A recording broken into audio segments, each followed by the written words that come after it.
Ndugu yangu mmoja alisoma kitabu cha huyu mtu anaitwa Montegomero Watt.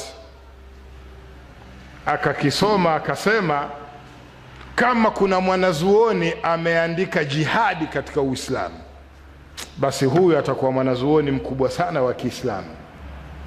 Jihadi ni Islam, Montegomero Watt. Italy palifanyika kongamano la dini. Bahati na yeye akaalikwa. Katika ratiba moja ya mzungumzaji mkuu ni Montegomero Watt. Akapata hamu sana kumuona mwanazuoni aitwaye Montegomero Watt.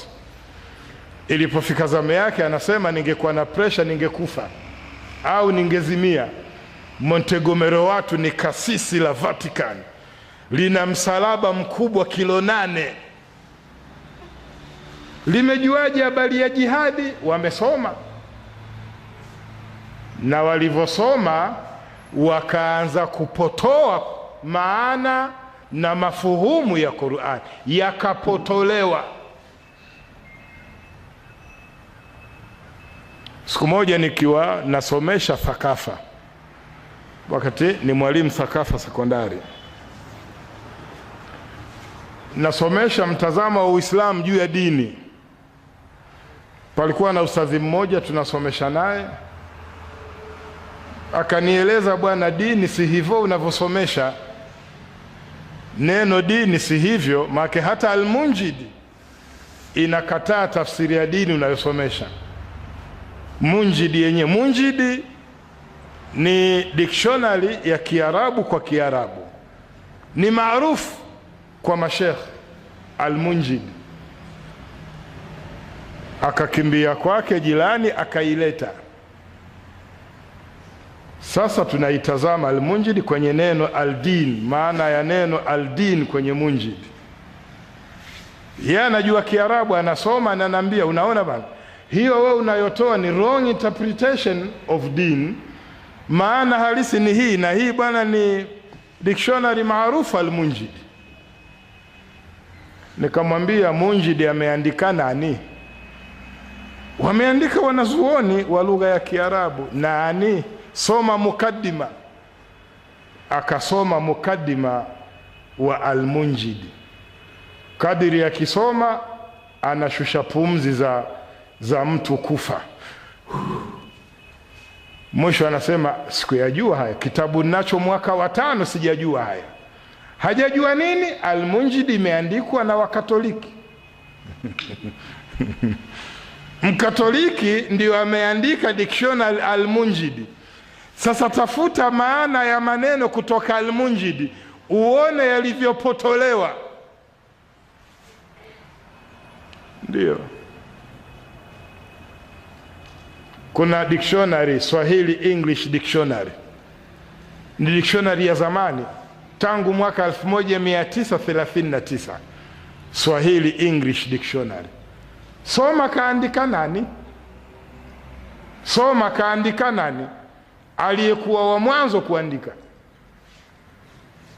Leo watu wanajua tafsiri ya Kiswahili ya mwanzo ya Abdallah Saleh Farsi.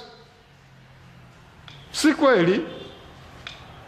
Afrika Mashariki na ya Kati, tafsiri ya Qur'ani ya Kiswahili ya kwanza imeandikwa na padri wa Kikatoliki, Padri Del, aliyokuwa askofu wa Zanzibar mwaka 1932. Baada ya hapo ikaja tafsiri ya Kadiani. Tafsiri ya Kadiani ndo ilomchagiza almarhum Abdallah Saleh Farsi aandike, ndo maana tafsiri yake sana anashambulia Makadiani. Mtu wa kwanza kutoa tafsiri ya Qur'ani ya Kiswahili ni padri wa Kikatoliki, Padri Del, askofu wa Zanzibar, 1932. Naelewa vizuri eh? Hawa wanaitwa Orientalists. Ni makafiri waliosoma Uislamu kwa Waislamu. Waliambiwa, mkitaka kuujua nendeni kwa Waislamu wenyewe wakusomesheni. Wakasoma mpaka siri za Uislamu wakazijua. Listings Mfaransa ameandika Sufism in Islam. Edward Listings Mfaransa ameandika kitabu cha Sufism katika Uislamu, kitabu kinachotamba Europe kwa kufanya maajabu, na anaeleza amesoma Sufism kwa mashehe wenyewe wa Sufism akiwa Mkristo.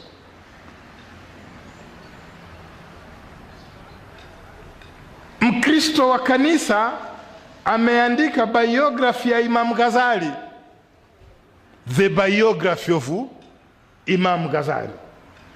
Imam Ghazali Muislam aliandika elimu kubwa kubwa katika dunia, zinatisha mpaka leo. Wazungu wameandika mpaka siri za Uislamu wakazijua. Walivyozijua wakaanza kuharibu Uislamu kwa ndani. Ndio maana mimi hukuambieni hata haya magomvi tunayogombana leo Waislamu yamepandikizwa na almustashrikin. Tunagombana kwa magomvi si yetu. Walivyoujua wakaupotoa, wakatufundisha. Magomvi mengi leo ya Waislamu juu ya dini yao ni athari za Roman philosophy, Christian philosophy zilizoingia ndani ya Uislamu.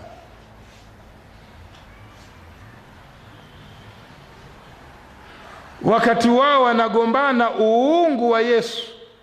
Yesu Mungu sio Mungu, ni Mungu katika nafsi tatu, nafsi ambazo hazielezeki, na wenyewe wanasema kadiri unavyozieleza ndivyo unavyojichanganya mwenyewe Mungu katika nafsi tatu.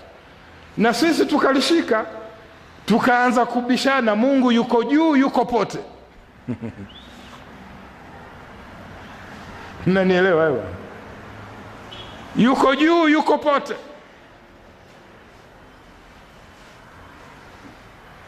Wao wanapoambiana huwezi kuelewa vizuri Ukristo mpaka ushukiwe na Roho Mtakatifu. Bila Roho Mtakatifu huelewi chochote. Hayo yakaingiana kwetu. Bila tauhidi we hufanyi chochote. Tauhidi haielezwi, haifafanuliwi. Tauhidi ikawa ni kizuizi cha wewe kufanya Uislamu.